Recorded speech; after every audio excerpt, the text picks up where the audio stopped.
Olá, meu nome é Ana Beatriz, eu sou acadêmica do nono período do curso de odontologia da Universal, aqui em Recife, Pernambuco. Meu trabalho tem como tema manifestações orofaciais em pacientes infantis vítimas de abuso.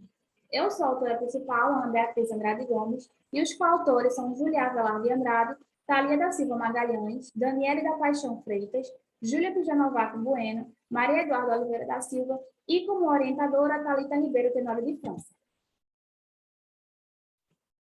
O abuso infantil, ele é uma das principais causas de morte infantil no Brasil.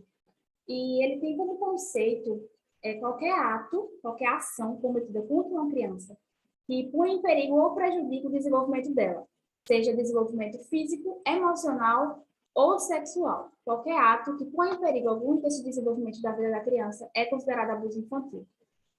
Geralmente as crianças que são abusadas, elas apresentam algumas lesões, alguns sinais espalhados pelo corpo, principalmente na área de cabeça e pescoço, que é justamente a área anatômica de atuação do cirurgião dentista.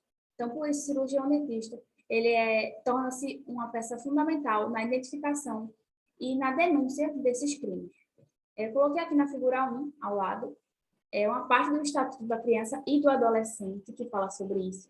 A lei número 8.069, o artigo 245, que diz: deixar um médico, professor ou responsável por estabelecimento de atenção à saúde e de ensino fundamental, pré-escola ou creche, de comunicar à autoridade competente os casos de que tenha conhecimento envolvendo suspeita ou confirmação de maus-tratos contra criança ou adolescente. Pena, multa de 3 a 20 salários de referência, aplicando-se o dobro em caso de reincidência.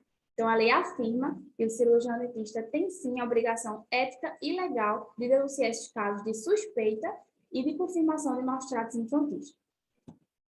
O objetivo do trabalho foi identificar essas manifestações em pacientes vítimas de abuso, consequentemente contribuindo com o diagnóstico no consultório odontológico.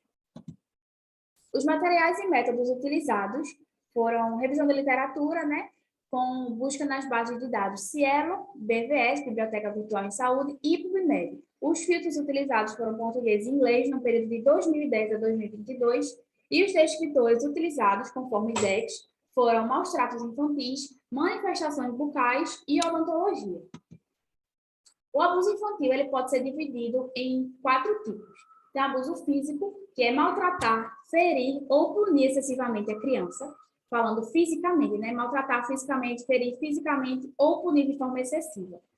Já no abuso sexual, é qualquer ato sexual praticado contra uma criança, seja ela feita por um adulto ou por outra criança, considerada mais velha ou que tenha um certo poder sobre a vítima.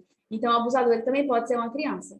Também temos o abuso infantil emocional, que são palavras ou atos que maltratem psicologicamente a criança. E também temos a negligência, que é negligenciar, ou seja, não atender às necessidades básicas da criança, seja necessidade física, necessidade educacional, necessidade médica.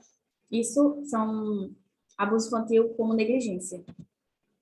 As manifestações de abuso físico, eu trouxe alguns exemplos com imagens. A gente pode considerar a fratura dental, como na figura 2, como manifestação de abuso físico, como também deslocamentos dentários, fraturas de mandíbula também é considerado manifestação de abuso físico, então a gente tem que estar atento a todas as fraturas que em corpo, também podemos observar manifestações no corpo, mas como é nossa área, principalmente na área de cabeça e de pescoço.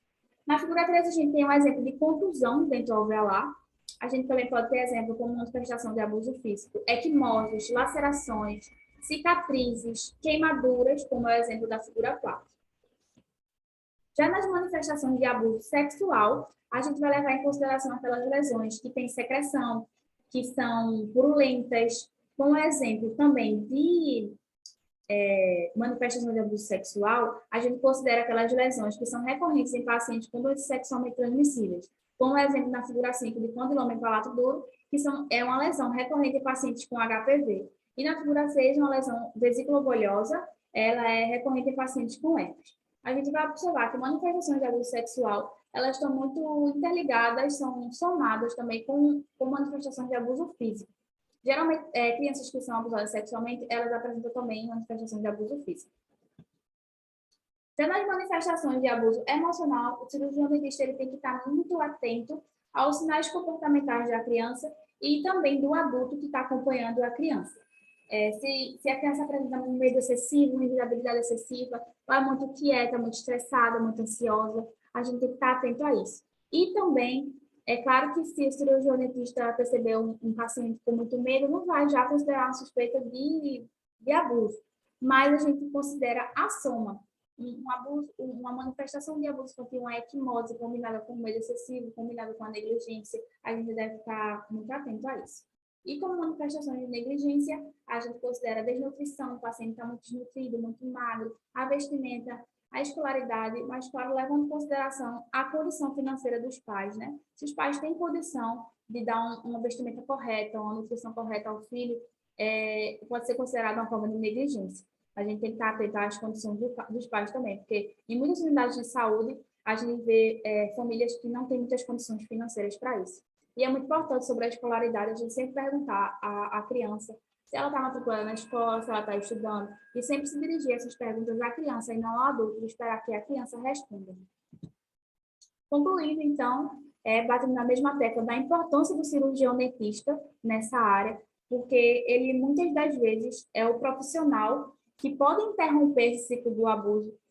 Muitas das vezes é a única pessoa que a criança pode ser salva, a criança pode ser salva justamente por profissionais que possam perceber. Geralmente, essas crianças que são abusadas, elas não têm um adulto que preste atenção nelas, que perceba essas manifestações. E muitas das vezes, os abusadores estão dentro de casa.